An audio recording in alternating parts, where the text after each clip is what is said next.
Welcome back to They Did What? Your source for the internet's craziest, most entertaining stories where I go over them, analyze them, and on occasion, make fun of them. Today I'm going to be doing part 3, the final update to the story that was called Marriage Demolition. And remember guys, from the part 2 and part 1, this is all about the guy who came home from a work trip early, walked in on his wife and her lover, and obviously lost it, recorded the whole thing, and got himself into a lot of trouble because he had a weapon he was firing off to scare them, and amongst many other things. And after part 1, part 2 was all about how he pretty much was this close to going to prison over his actions. And all about that and what was going on there. But thank the Lord, he got through it, learned a hell of a lot, and now he's on the path to getting the divorce from this wife, moving on. He was signed up for therapy, all that, so he's trying to start over. And now we're going to wrap this thing up, letting you know what happened with the divorce, things that were going on behind the scenes, because there's more going on than was revealed early on with his wife and that lover of hers. So it starts off, it says, I've been pondering for days how to even begin to explain what has happened and where things stand. I owed it to those that have been giving me good advice since my screw-up to give an update. But just writing out what had happened and all the details and drama would take way too long. Well, this is quite a long story as it is, but people enjoy the long stories. Our lawyers began corresponding. My soon-to-be ex's side kept requesting she and I talk, and I kept saying no. Our side tried pushing the negotiations to get the ball rolling on our side. Every time the house and property got mentioned, my lawyer felt they were acting twitchy, whatever that means. But they still wanted to meet face-to-face and talk, saying it was very important for both of our futures going forward apart or together. I still wanted to say no, but my lawyer pretty much told me I'll have to see her in court eventually and we should meet. There's a little tip, guys. Always listen to your lawyer. I know a lot of lawyers, and those lawyers know lawyers, and believe me, the big problem they have with clients is the clients don't want to listen to them, make things even worse. Listen to your lawyer. I still wanted to say no, but my lawyer pretty much told me that I'll have to see her in court, blah, blah, blah. They knew we had infidelity evidence and what it was, but hadn't seen it. My lawyer wanted to know exactly what they would say and the angle that they were playing.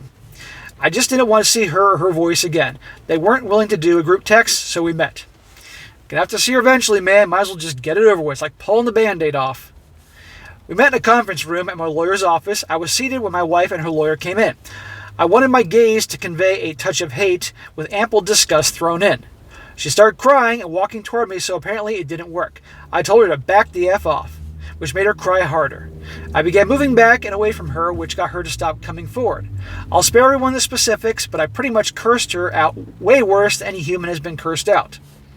Before that fateful night, she never heard me yell at her. Before that day in the conference room, I never cursed at her, not even that horrible night. I let it all out. Every vile thing I thought about her, every horrible thing I believed about her, and everything I wished would happen to her. Nobody can blame you in the least, man. That would have been a lot better than what you did. I know I keep giving this guy a hard time about this, and he knows if this guy would ever happen to see this, he knows this. And, I'm just so happy that he didn't get busted for this, and he's all right. But people can learn from his mistake. Her lawyers were really shocked. Mine was just a little shocked, but I told him to expect it when he agreed to the meeting. My wife finally grasped I meant every word and hated her for what she'd done to us, what she'd done to me. Well, she's a piece of garbage. Before the meeting even started, we had to take a 30-minute break to calm down. When we actually did meet, my wife had a request to speak to me without interruption. Good luck there. I couldn't give a word-for-word account of what she said if it tried, so I won't. She started out saying that she was extremely sorry for everything that has happened. Kind of like when she said it's not what it looks like when he walked in on her butt naked on top of some other dude and they never ending a lie. He can't believe a damn thing she says. Sorry my ass. The sorry is because she's looking for an angle to make out better in the divorce process. She wished I would talk to her or answer her text, but accepted I wasn't going to happen after what I said earlier. Then she went straight into telling me that the land we own could be worth a huge amount of money in the not-too-distant future. Now we're getting somewhere. Apparently a company I will not name, but everyone has heard of, might want to purchase a huge amount of land to build on it. The deal would be conditional on getting other landowners to sell, and I'm talking about a ton of acreage that the company will be buying up. Our land is in a zone of the country X number of miles from a power station, X number of miles from a major highway, airport, water source, etc. It fits all their qualifications. Then she said we really need to discuss the land before she can sell it without me. I want to know what this secret company is. Are they in Florida? Is this like near Orlando? Is Disney involved or something? It's interesting. That's why I stopped her. I said, but you could have it if I'd gone to prison, couldn't you? It wasn't a question. I knew the answer from her lawyer's expression. Then she came out saying she told Marcus not to press charges. F me running. I wanted to hit someone, but I can't hit a woman and my lawyer would sue me. I didn't care they kept communicating after that night, but it still pissed me off. She said they had stayed in contact because he was the person behind the attempted sale. Aha! There you go. As the agent, he stands to make a mint. As the owners, we stand to make more. He has government and real estate connections stretching far and wide because of his parents' careers. But when he saw the opportunity to remove me from the equation, he took it. He never showed up anywhere naked. He had clothes in his car, but I didn't know. The cops got a very different story than what actually happened, but I'm not surprised. When I got charged, my wife claimed she wouldn't testify, but she couldn't get me to respond to her. She claimed she was glad I got the charges dropped. That was when I asked if she was glad before she found out I had recorded her and Marcus. She didn't answer. You can't believe the things she says. This guy just needs to get through this shit and never see her again. I let her and her lawyer see the footage I'd taken by passing them by my phone. I don't think my lawyer wanted me showing it, but they knew it existed and I couldn't show it to anyone else yet. Yeah, the lawyer didn't want to see it, but I think the lawyer, it's like he didn't want to see it, but he had to see it, if you know what I mean. I told that Marcus's wife would see the footage eventually. That when she told me doing so would be losing out on a ton of money, I never earn working my job. I asked if that was why she cheated. Money. Greed. I shit thee not, she actually told me she cheated for us. Oh my God. The argument that ensued over that comment alone went on for over an hour. We took a lunch break and I went off to eat alone for an hour just to get away from everyone. In one very odd way, she'd given me good news, but it was gift wrapped in shit. The lawyers loved hearing the potential sale of land. They knew we'd find out about it eventually, and any potential immediate sale I would have to agree to, so they spilled. I can nix the whole deal if I choose to. It won't cost Marcus a cent yet, but it would keep me from making a lot of money. But I can't make a lot of money unless my soon-to-be ex makes a lot of money too. Dude, do it smart. Go through the deal, sell the property, make your ton of money, and move on. Yeah, she's going to make a bunch of money. It sucks because it should be all yours. She shouldn't get a dime from this, but unfortunately, it is what it is. So get through this process, sell the freaking property, and move on and start over your life. And if you're going to make so much money, that will make it a lot easier knowing that, hey, I got so much money here. If I ever choose not to work anymore or I have a major injury or something, I'm okay. It is bullshit that she's going to be able to make a profit off this given what she did, but it sucks, but it is what it is. So just get through this shit and move on. That's what I think. That's what I'd advise him if I was there in that room. Well, when I went back to the meeting, my wife pretty much explained how all this got started. Oh boy. She was doing one of those parade of home showings. Marcus's agency was showing 2 of the homes. They knew who each other were from traveling in the same circles, but he approached her and asked if we were happily living where we were. From there, he explained he knew an agent specializing in business/manufacturing sites. He explained his idea, and I guess she saw dollar signs. Marcus, a trusted piece of shit in our area, could probably buy up the land from locals much easier than someone they never met. The 2 agents working together could easily buy low and sell high. The deal could be made without us due to the positioning of our land, or couldn't be made without us. Marcus and my wife got involved talking to locals and planning things out. Then they got involved physically. So 6 months before I knew my marriage had ended, it ended. She swore the 2 of them just got caught up in the excitement over the money. She said it didn't mean anything. It was just, wait for it, sex. She is saying all the cliche things. It's not what it looks like. I did it for us. Oh, it was just sex. Oh, okay. I wanted to try and break my recent world cursing record, but I tried to not explode. I asked if she and the piece of shit had used condoms. She said, listen to this. This just gets better and better, and I'm being sarcastic with that. She said they did it first, but because she was on the pill, well, 6 days, 6 effing days, I shouted before calling her a disgusting, worthless WHORE. She asked what I was talking about, so I proceeded to explain that when a man does his business inside a woman, that's how long the you-know-what can stay inside her. I really wanted to vomit thinking about what she just subjected me to. I asked how she'd like me to go into a escort, stick my fingers in her, and then put it in her mouth. Yes, it's disgusting, but it's the equivalent of what she did. She tried to claim she took showers. I told her unless she was able to stand on her head and spread her legs to rinse out, she's a nasty SLUT. And she wondered why I looked at her with revolted expression. It's because I'm revolted. She's disgusting and subjected me against my will to shit I don't even want to think about. They're not using protection. Imagine what that guy could have gotten. This isn't even taking into consideration things she did with her mouth. Marcus can have the tramp. She's infected with his scuzz now, but I had it with getting out of there. Well, I guarantee you Marcus is done with her the second that land deal goes through. He was using her. I was no more good for the rest of the day. I went and got drunk for the first time since my after party at my dad's cabin. This guy should not be drinking. This guy needs to stay away from the booze. Yes, he wasn't drinking when the whole worst thing went down when he first encountered them, but even still, with his anger, this guy definitely needs anger management. Nobody can blame him for being pissed and saying what he has to say and all that, but still, this guy definitely needs help. And he'll get there. Part of me should be really happy, and I am. I know if things work out, I'll be able to pay the lawyers in full, repay my parents tenfold, and have a huge amount of money to start over almost anywhere. But the BS I've agreed to in order to get the money makes me sicker than my wife. Just get through it, dude, and you'll be fine. 3 damn lawyers wrote up an agreement. Our 2 lawyers wrote up an even split divorce. We cannot divorce until the land sells or the deal falls through, but the divorce will go through and my marriage is over. It isn't like I'm in some hurry to be single so I can marry again. I effing ghosted her really well despite my unfortunate marriage status. It isn't like I have to see or talk to the immoral Jezebel, but it doesn't bother me to still have any tie with her in any way. I cannot contact Marcus's wife, not now or in the future. I cannot show the footage of my wife to her parents or family, but she has told them we are divorcing and did admit to having an affair. Either way, I got my job back and start next week at a new site. There's talk of having the charges Marcus brought against me sealed from record or something, but my record is clean, thank God. Yeah, thank God. That is the true blessing here. But it's good this guy's going back to work so he can start focusing on something else other than all this shit.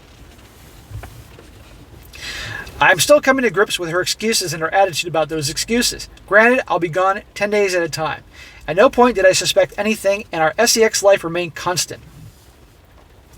I wish it hadn't now. At least the poor SOB in dead bedrooms don't have to worry about swapping spit with a stranger. Her putting her tongue in his mouth or anywhere else and kissing me was the equivalent of letting a stranger spit my mouth against my will. But sick cheating trash like my wife and Marcus don't seem to grasp that. I can only imagine Marcus's sex life with his wife continued during the affair. I really do wonder if she has any idea she went down on my wife by proxy at some point. Knowing what I know now, I'm glad I punched Marcus in the mouth. Yeah, that, no problem. He punched him many times. And you know what? I'm sure this guy has already done this before. He'll probably do it again. Guys like this don't learn their lesson. Still, glad I didn't off them or myself, but they're both disgusting. Like a hobo's ass in the alley on pile of garbage nasty. Humans just disgust me now. How she could willingly give her body to 2 different men back to back is beyond my comprehension. I had many opportunities to cheat over the years, but I didn't for many reasons. Loyalty being first and foremost. So many stories, guys, I have done. God, my beard is itching me like crazy. So many stories I have done where it's always guys say, I had so many opportunities to cheat, but I never did. Because generally guys are much more loyal, in spite of how they try to make us out to be in movies, TV, songs. It's always like they portray guys as the big, awful cheaters, when in reality, most guys are good guys who would never do that. He says, but the idea of effing someone I don't know, who could have just been with any number of other people very recently, that's just insane. Condoms be damned, those things break, and don't protect from everything. There really is no safe sex except monogamy, but it only works when both people are faithful and haven't effed half the East Coast. This guy's pissed. I don't blame him. I could have come out far and far worse than I should if things go right. But we're definitely looking at next year before things can get rolling. I'll work like I've done for years, but I won't have any place to come home to. She can stay in the house until the sale and pays all costs. The house will be demolished, and nobody will ever live there after the sale. The majority of our land is undeveloped. There is no way in hell to move the house out and miles away. When I'm needed to sign the paperwork, I'll be given notice and I'll show up to sign. Then our roads part ways faster than my wife's legs for a $100 bill, and I can move on with cash in hand. But she ruined me. And it's not effing fair. She cheapened me just by being associated with me. She revealed truth I didn't want to know, because it all goes back to the first comment on my very first post. I know not every woman is like my wife. I can vouch and say that not every guy is a piece of shit like Marcus. But I'll be damned if those people don't F it up for the rest of us. It's true.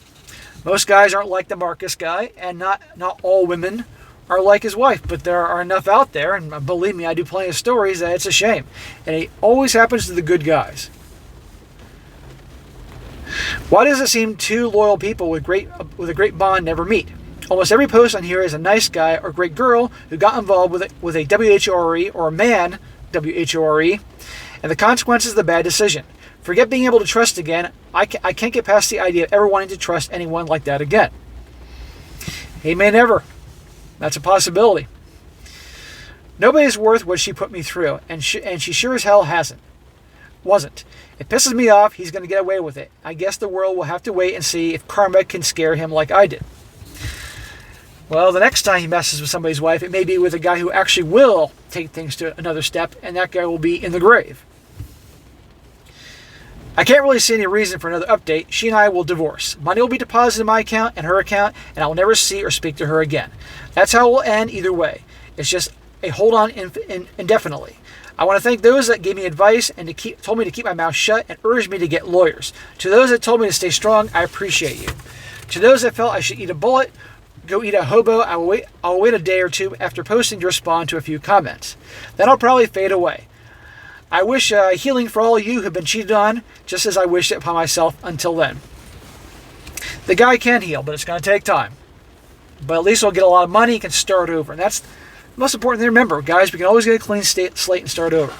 And the guy had a final little update here. He says, this will be my last comment to the thread. I appreciate those that have helped me, have my back, blah, blah, blah. As things stand right now, an April or May sale in the land is most likely. The industrial real estate agent has cleared a lot of the hurdles the company would have to jump through to buy the land. No idea on when clearing and building would start, but I will have to have my money by that time and won't care. So it's fast-tracked as much as can possibly be done. Well, that's good news to hear. My wife still calls or texts occasionally, but I don't answer, read, or respond. What the hell is he texting about? If there's going to be communication, let it be done through the lawyers. Not unbelievable. I don't believe she gives a damn about me, nor ever did. Just giving your body to random people for their gratification is something alien to me.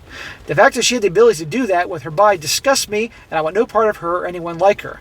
The fact I value her body more than she actually does truly saddens me, but whatever. Welcome to today's world. Sodom and Gomorrah 2.0. Just get through this, you never have to see her again. And then block her, your phone, social media, everything.